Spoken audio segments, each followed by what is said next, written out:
Hello everybody, Hashi Richards back with another video. All right, so my office phone number 407-476-5320, 407-476-5320. So I'm starting a series on estate planning mistakes to avoid, right? So again, estate planning mistakes to avoid. This basically can apply to any state, but I'm only licensed here in Florida for estate planning. So I'm addressing this to my Florida people. All right.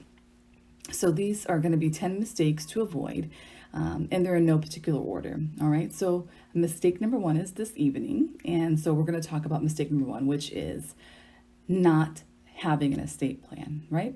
Not having one. What does that mean to not have an estate plan? Well, a lot of people mistakenly think, oh, I don't have an estate. Why do I need to plan? I have no estate. I'm not rich enough. I'm not wealthy enough. I don't even have anything. Why do I need to plan? And that is a mistake.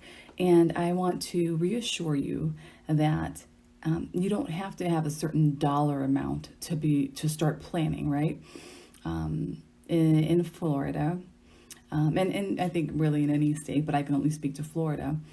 If you're 18 years or older, you need some sort of plan, whether it be a will and all of your advanced directives. And if you watch any of my prior videos, you'll learn more about those advanced directives, because those directives speak to what happens while you're alive, right?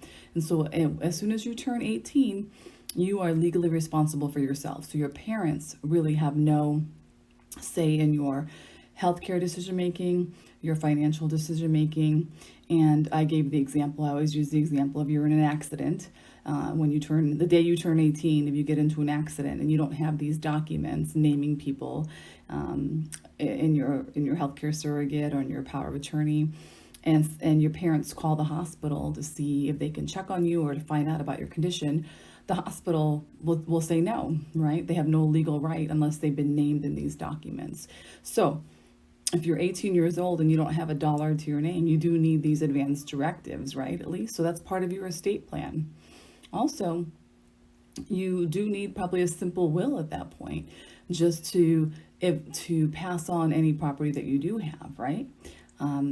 You want to make sure that it's going to go to the right person, even as young as 18. So I always suggest, right when you turn 18, to visit an estate planning attorney to talk about your situation, right?